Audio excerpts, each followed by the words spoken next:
Hi, I'm Kath Wood and I'm going to teach you today how to set your heading sizes so they're consistent across your whole website rather than having to set them at module level every time you use, for example, a text module. So we're going to do that using the Divi theme customizer. Now just a quick note about why we're doing this. When you're writing content for your website, it's usually best practice to break it up into sections and to give each section some kind of a heading so that people know what it's about. And so you'll do that in a logical order. The title of the page will be a heading 1 or H1, and then subsections within that might be a heading 2, H2, and then if you have sections within one of those sections, then they might be an H3 or an H4. So let me give you a quick example. On my own website, if I scroll down and open, say, this story, which I know uses a lot of headings, we can see that I like to use very big headings. It's just a style choice that I've made. Not everybody wants them this big, but I happen to like it like this. So if I right click on this, I'm using the Chrome browser, I choose inspect, and we can see here that this is an H1. See how it says H1 there? And then if we scroll down in this little section here to font size, we can see I've got that set to 72 pixels.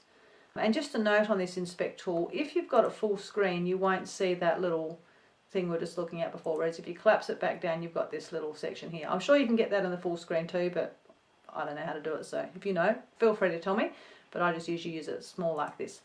If I scroll further down the page, I'll see this heading here, let's smack it. If I right click that, we can see that's actually an H2, and that is set at 61 pixels. And so on and so forth. There's one right down the bottom I know for sure, submit a comment, that's an H3 size.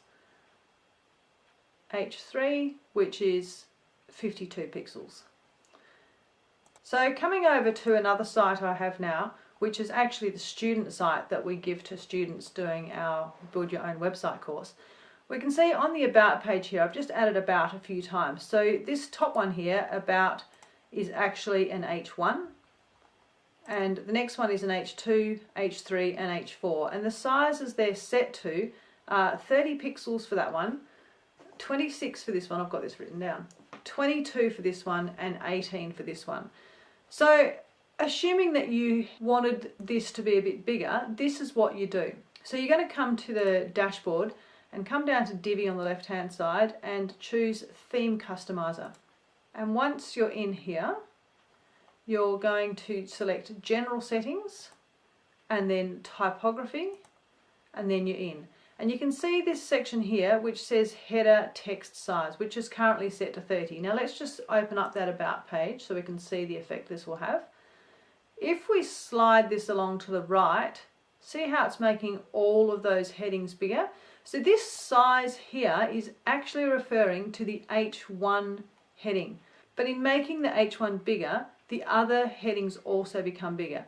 Now, you can't set the H2, 3, 4, 5 and 6 levels individually at the customizer level. If you want to do that, you're going to have to go into CSS, and that's outside the scope of this video.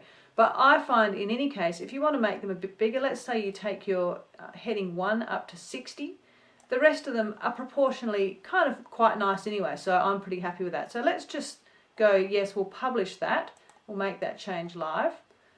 And now if I come back to my About page here and refresh that page, we'll see that all of these are much bigger. If we right click on the About one now, we'll see that the H1 is now 60 pixels and the H2 is now, see H2 here, 51 pixels, and the other ones, the H3 has now become 43 and the H4 is 36. So I actually doubled it. I went from 30 to 60, 26 to 51, 22 to 43 and 18 to 36. Some of those aren't quite exactly doubled, but that's about what it's done.